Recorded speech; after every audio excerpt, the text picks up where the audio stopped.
Excelente, buenísimo. Llegó el momento entonces de pasar a hablar de maíz, hablar de genética, hablar de manejo, hablar de pautas de tecnología. Vamos a volver a Ricky Ollúa, responsable de desarrollo de Nidera en la zona sur, para conversar de estos temas y abordar todo lo que podemos tener en cuenta para el cultivo de maíz en esta próxima campaña. Adelante, Ricardo. Bueno, dale, gracias Martín. Bueno, como dice ahí, es un desafío, ¿no? Todo lo que tenemos por delante y pensando en lo que fue la campaña, ¿no? Entonces la pregunta que nos hacemos es, ¿siembra tardía es una solución para bajar el riesgo climático? Entonces, un poco la propuesta que tenemos nosotros es hacer un poquito un análisis de la tardía en la región templada, qué variables climáticas están asociadas, y el riesgo asociado por esas variables. Y después, ¿qué herramientas tenemos nosotros, ¿no? ¿O qué le aportamos nosotros desde Nidera con el portfolio superador y sobre todo pensando en manejo, ¿no? Entonces, un poco pensando, ¿no es cierto?, haciendo un análisis climático, esto es para la localidad de Pergamino, pero se puede asemejar, si quieren, a lo que sea más la región de ahí cercana a la costa del río. ¿Qué es lo que pasa analizando desde el punto de vista de la oferta, con la variabilidad de las lluvias, ¿no? Entonces, nosotros vemos para distintas campañas cómo las lluvias son, digamos, muy difíciles de predecir. Como dice ahí, la ocurrencia, la verdad que de las distintas variables climáticas, sobre todo pensando en lluvia, es muy difícil de predecirlo con buena probabilidad, ¿no es cierto? Entonces vemos que por un lado tenemos una oferta difícil de predecir. Por otro lado, la demanda, eso sí, es bien concreta y está asociado a lo que es un poco la demanda ambiental, ¿no es cierto? Y el foco más importante va a estar cercano a lo que es diciembre-enero. Entonces, a través de esto podemos ver, a través de un balance hídrico, ver dónde sería el componente para el cultivo que más podría llegar a ocurrir situaciones de estrés, ¿no es cierto? Entonces, por una cuestión de demanda y demanda de cultivo, vemos que los picos, digamos, de estrés posibles y estrés hídrico pensando están alrededor de diciembre-enero. Por otro lado, no tenemos que dejar de analizar y ver qué es lo que pasa con los famosos golpes de calor, que es súper importante en maíz, ¿no es cierto? De vuelta pasa lo mismo, alrededor de diciembre-enero tenemos la probabilidad, ¿no es cierto?, de tener mayor cantidad de golpes de calor, que estamos hablando de temperaturas por encima de los 30 a 35 grados centígrados. Entonces, viendo eso, que tenemos variables de difícil predicción, por otro lado, podemos llegar a encarar una campaña, digamos, viendo qué perfil tiene, si es un año con pronóstico niña o pronóstico niño, y un poco analizar cuál es la frecuencia o probabilidad de lluvias, digamos, según cada una de estas variables y según qué campaña estaríamos afrontando. Vemos que como año niño, obviamente en el trimestre octubre, noviembre y diciembre es con la mayor probabilidad de ocurrencia de lluvias tenemos, y lo contrario pasa cuando transitamos un año niña, ¿no? Y de vuelta, digamos, cuando volvemos al otoño, pasa lo mismo, o sea, tenemos más frecuencia de lluvias en otoño y año niña, y baja la probabilidad hacia digamos, cuando estamos hablando de año niña. Entonces esta sería una herramienta, pero a veces, muchas veces esta herramienta nos falla, o tenemos, como decíamos anteriormente, que poca herramienta o es de difícil predicción. Cuando analizamos datos, digamos, o alrededor de 50 años de datos, ¿no es cierto?, a través del riesgo climático que podemos tener para el cultivo de maíz, ¿no es cierto?, alrededor del periodo crítico, pensando en fechas muy tempranas, vemos que el riesgo, obviamente a las fechas tempranas, va a estar posicionando su periodo crítico alrededor de enero. Entonces la verdad que la probabilidad de ocurrencia de estrés ligado a falta de agua es bastante alta, digamos, que lo podemos ver esquematizado con este color amarillo, y cuando vamos retrasando la fecha de siembra vemos que baja la probabilidad, ¿no es cierto? Entonces, ¿qué es lo que queremos? Viendo todo este bagaje de información que teníamos anteriormente. Nosotros pensamos el maíz o armamos la construcción o encaramos la campaña en términos del periodo crítico, de ubicación del periodo crítico, ¿no es cierto?, en una situación lo más favorable posible. ¿Por qué hacemos eso? Porque básicamente queremos que genere tasas de crecimiento elevadas, que el cultivo esté creciendo, esté llenando, esté formando órganos reproductivos. Obviamente esos órganos reproductivos son los que vamos a estar cosechando, que finalmente va a impactar en rendimiento, ¿no es cierto? Queremos generar número de granos, queremos generar peso en esos granos y queremos generar rendimiento. es importante tener en cuenta esto que nosotros mencionamos anteriormente, ¿no? ¿Qué probabilidades tenemos de poder predecir la campaña? Y a su vez tener en cuenta que alrededor de diciembre, enero, tenemos los momentos de mayor demanda ambiental, mayor demanda de cultivo, de agua por supuesto, y a su vez probabilidades de golpe de calor. Por eso, la estrategia de atrasar fecha de siembra, tratar de ubicar este periodo crítico alrededor de febrero es súper importante porque ahí ya empieza a bajar el riesgo climático por una cuestión de demanda y a su vez por provisión de lluvia, ¿no? Pero vamos a lo que pasó esta campaña, que es súper importante. Veamos qué pasó con respecto a lo que es, digamos, las precipitaciones, que ya vimos que durante todo el ciclo fueron muy bajas, hasta inclusive, fíjense que alrededor de mediados de febrero, hasta inclusive lo que sería la provisión de agua está muy cercana al mínimo histórico, ¿no? Entonces, ¿qué es lo que le pasa a un cultivo de maíz? Pensando en tardío, con esta situación, digamos, de que tenemos una demanda ya cercana, o una provisión de agua, perdón, ya cercana al punto de marchitez, estamos hablando de pérdida de rendimiento, ¿no es cierto? Entonces, no solamente tenemos que pensar en atrasar fecha de siembra, sino que tenemos que pensar en una variable más de manejo a su vez para acompañar esto y evitar, digamos, o tratar de levantar los pisos productivos cuando nos pasa esta situación.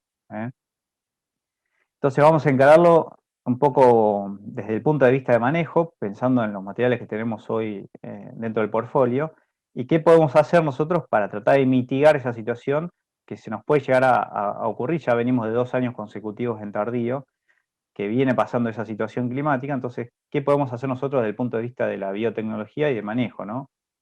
Entonces, primero, presentarles el 7921, que es un material lanzamiento de este año, de excelente performance, sobre todo para fechas de siembra tardía y también temprana. Es la mejor biotecnología de mercado, que eso nos da estabilidad en el sistema. Es muy importante tener, pensando en tardío también, ¿no es cierto?, eventos víspera y a su vez eventos CL acompañado de ese víspera. Y por otro lado, tiene una amplia adaptabilidad para todos los ambientes productivos, ya sea barriendo desde baja hacia alta, hacia ambientes de alta producción. Es un ciclo 118, tiene un perfil agronómico que es excelente, que eso es fundamental, digamos, sobre todo pensando en un maíz tardío. Y por otro lado, como decíamos, ¿no? Es una tecnología víptera que hoy en día es lo mejor que tenemos en el mercado para la protección del lepidóptero, ¿no? Pensando en complejos de cortadoras desde un comienzo de cultivo, como puede ser la Spodoptera, o complejos de Isoca de la espiga, como puede ser el Icoverpa o el Iotis, ¿no es cierto?, cuando estamos hablando en estadios reproductivos temprano. Por otro lado, viene también con la tecnología CEL, entonces podemos hacer un uso de On Duty Plus, por ejemplo, en presiembra, que nos da estabilidad y aporta solución a toda problemática de malezas que hoy mencionaba Guille temprano. Y a su vez tenemos una bala de plata, que es poder aplicar glufosinato de amonio dentro del cultivo de maíz para hacer algún rescate, hasta inclusive en esta ventanita B2, B4, ya más adelante no, porque empezamos a tener cierre entre surco, y el target, que es la maleza, empieza a estar más alejado o es más difícil llegarle con el producto. Entonces, desde el punto de vista de manejo, como decíamos hoy, ¿qué podemos hacer para mitigar situaciones de baja, digamos, provisión de agua, ya sea en temprano o en tardío? Entonces, lo podemos hacer desde el punto de vista pensando en densidades. Si nosotros venimos trabajando todos los años en armar curvas de densidad por portfolio y por ambiente, que es lo que ven acá, y pensando en un ambiente de baja productividad, que es lo que puede pasar en ambientes de 6.000, 8.000 kilos, ¿no es cierto? Entonces, lo más importante es justamente ver qué es lo que hace el material o el comportamiento que tiene a una baja densidad de plantas, ¿no es cierto? Y vemos que tiene una capacidad muy buena de adaptabilidad a esa situación, ¿no? Por otro lado, ¿qué pasa si nosotros nos equivocamos y sometemos al material a altas densidades en esos ambientes? Lo que hace es sostener rendimiento, ¿no es cierto? Porque es un material de punta. Entonces se adapta también a la alta competencia intraespecífica o entre plantas, y no se cae el rendimiento como lo puede hacer un híbrido, digamos, acá está comparado, por ejemplo, con un 78-22. O sea, es una alternativa muy buena para poder hacer uso en esos ambientes bastante estrictos desde el punto de vista de provisión de agua y de generación de rendimiento.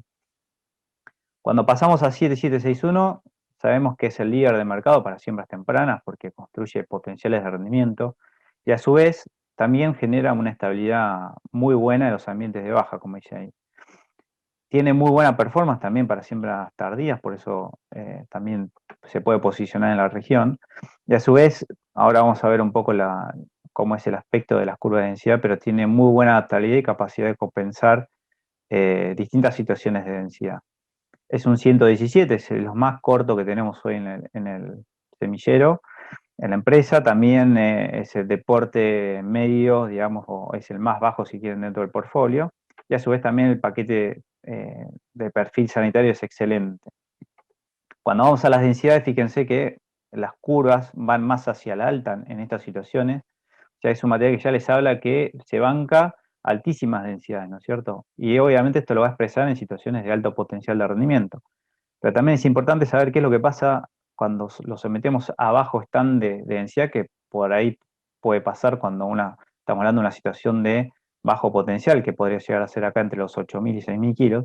Vemos que tiene una plasticidad fenotípica muy buena, tiene una capacidad de compensar excelente, no se queda, mantiene rendimientos por generación de estructuras reproductivas secundarias, y a su vez, como decíamos, tiene esa particularidad de estabilidad, lo mismo que veíamos en el 79-21, que cuando lo forzamos la máquina, metemos muchos jugadores para jugar un partido en un ambiente de baja, se sostiene el rendimiento, no se cae como lo puede hacer un tipo de espía flex como el 78-22, y sigue generando rendimiento por una cuestión de estabilidad. Ahora, yendo al 78-18 en versión Viptera 3, sabemos que dentro del portfolio es excelente y sobre todo pensando en siembras tardías. También tiene muy buena adaptación a tempranas y siempre está por encima de la media ambiental, pero acompañando, digamos, este material a esas siembras tardías lo acompaña una biotecnología que es excelente, que ya la mencionamos, que es la Viptera 3, sobre todo pensando en la combinación de control de insectos, y también se puede hacer aplicación de glufosinato de amonio dentro del cultivo, como lo veíamos en el 79-21. Ese de madurez 118 relativa, digamos, es unos puntitos más con respecto a lo que veníamos viendo dentro del portfolio, pero siempre es importante destacar todo el aspecto de biotecnología, perfil sanitario y agronómico, que es excelente para este material, y pensándolo obviamente en posicionamiento para siembras tardías, ¿no? Acá en este material lo que vamos a ver es que es un poco más estricto con respecto a las densidades, no es tan plástico como puede ser un 6.1 o un 79-21, ¿no es cierto? Vemos que no se cae el rendimiento como lo hace un 78-22, pero justamente los rangos de densidades en el cual se adapta a estos ambientes es un poco más acotado, ¿no es cierto? Lo mismo cuando lo sometemos a situaciones de alta densidad.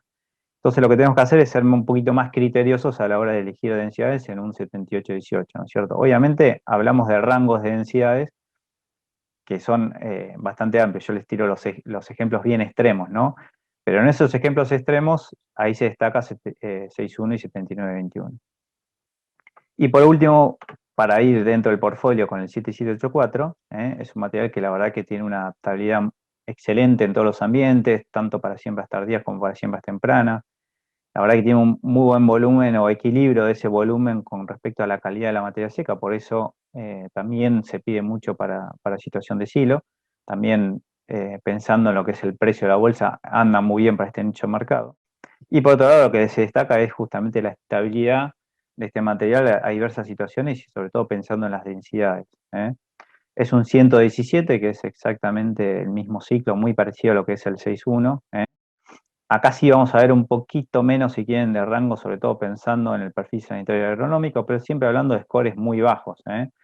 ¿Por qué cae un poquito el perfil? Es porque le vamos a empezar a ver un poquito más de roya, contrariamente a lo que vimos anteriormente, que tienen scores, la verdad, que con performance excelentes. Y con respecto a las densidades, tiene un nivel de adaptación y estabilidad muy bueno, que lo podemos ver justamente en los rangos de baja densidad, que la verdad que no se cae el rendimiento como podría pasar con un 78-22, porque justamente genera estructuras reproductivas secundarias y sobre todo pensando en los macollos, hablando de, obviamente, densidades de 20.000, 40.000 plantas, y por otro lado, en densidades muy altas, cuando nos vamos a 100.000, 120.000 plantas, lo que vemos es que mantiene justamente el rendimiento con respecto a un 78-22, ¿no es cierto? O sea, también tiene esa capacidad de estabilidad que mostrábamos con los otros materiales.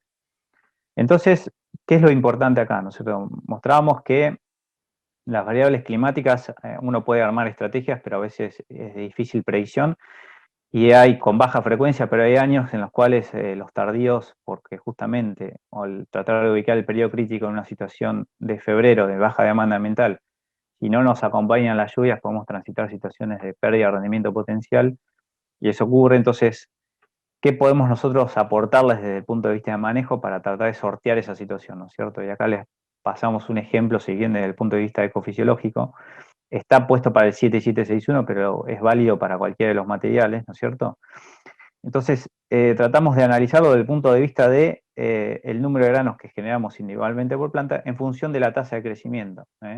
Acuérdense que la tasa de crecimiento es lo que nosotros decíamos que tenemos que estar o creciendo a la máxima tasa posible individualmente por planta, alrededor del periodo crítico para generar esa potencialidad de rendimiento, ¿no? Entonces, cuando comparamos un híbrido de alta performance, como los que vimos recién, comparado con un híbrido de baja performance, ¿no es cierto? ¿Qué es lo primero que salta a la vista? O sea, lo primero que vemos es que tenemos mayores tasas de crecimiento, ¿no es cierto? Individualmente en el rango, digamos, que yo me estoy moviendo de las tasas, siempre estamos por encima, o sea, ya tiene una performance superior, ¿no es cierto? Y eso lo podemos ver, estos ya son datos bien concretos de un análisis, un ensayo de ecofisiología que hicimos. Al tener mayor tasa de crecimiento, estamos metiendo mayor número de granos individual por espiga que un híbrido de baja adaptabilidad o baja competitividad. El otro punto importante es lo que vemos, la distribución de esos puntos, cómo son, ¿no es cierto? Cuando vemos que los puntos están concentrados para un híbrido de buena adaptabilidad versus uno de baja, fíjense que el de baja se empieza a dispersar los puntos, entonces esto lo que pasa es que, como dice ahí, las tasas de crecimiento individualmente por planta son más heterogéneas, ¿eh? Y eso lo que hace es que haya plantas que crezcan a mayor tasa, como puede pasar acá, y otras que estén creciendo a muy baja tasa. ¿Eso qué pasa concretamente? ¿Cómo lo podemos ver a campo? Bueno, hay plantas que son más grandes, o de espigas más grandes, o una inserción de espiga más pareja, versus otras plantas que están más dominadas, espigas un poco más chicas o reabsorbidas. Y eso lo que nos está diciendo es que tenemos un crecimiento desparejo por la baja adaptabilidad, y por otro lado, esas plantas que crecen más, se está sacando recursos al resto de las plantas, entonces globalmente lo que pasa es que generamos menor número de granos y a su vez una menor capacidad de generación de rendimiento. Entonces, como yo les decía, ¿qué posibilidades tenemos de manejo desde el punto de vista que conocemos nosotros a través de las curvas de densidad? Justamente una manera de sortear esas situaciones de bajo provisión de agua es darle indirectamente agua individualmente por planta justamente a las plantas dentro del cultivo, manejando densidades, ¿no es cierto? Entonces, cuando nosotros pasamos de una densidad alta, como vemos acá, hacia una densidad baja, lo que hacemos es justamente generarle mayor cantidad de tasa de crecimiento individual a cada una de las plantas. Entonces, lo que hacemos es indirectamente tratar de mantener por lo menos el número de granos individualmente por planta y generar rendimiento. ¿Cómo lo vemos de manera práctica? Ya con esto estoy terminando. Este es un ejemplo de un campo en Santa Teresa, que es la región de los Chicos de la Dichosa. Fíjense la foto, esta foto fue tomada el 12 de marzo, previo a estas lluvias que ocurrieron ahora. Y esta es una situación de una soja de segunda, y pegado al lado, fíjense un maíz de segunda. Fíjense la característica que estaba. Estas son las plantas cuando mostramos una foto desde el punto de vista, digamos, de las estructuras de hojas de arriba, y fíjense de abajo para mostrar el nivel de reabsorción de las hojas basales, que esto es un indicio de saber si el cultivo está estresado o no. Entonces, ¿cuál fue la clave acá de este maíz? Este es un maíz de segunda, lote de por medio, versus una soja de segunda. Justamente este maíz no está sufriendo como lo está haciendo la soja, porque lo que se hizo acá fue hacer un manejo justamente de densidad de plantas. Acá estamos hablando de un maíz con baja población, con 40.000 plantas por hectárea, y fíjense el nivel digamos, de cómo se mantuvo verde el cultivo sin reabsorción, y esto directamente impacta en tasas de crecimiento, porque cada una de las plantas sigue creciendo a máxima tasa, y seguramente cuando cosechemos el rendimiento final va a ser muy superior a que si tuviéramos un maíz de alta población. Así que bueno, ese es un poquito el disparador que les quería mencionar, que les aportamos desde el punto de vista de generación de información que tenemos a través de las curvas de densidad. Y bueno, ya sería todo por parte del bloque de maíz. Te dejo a vos, Martín.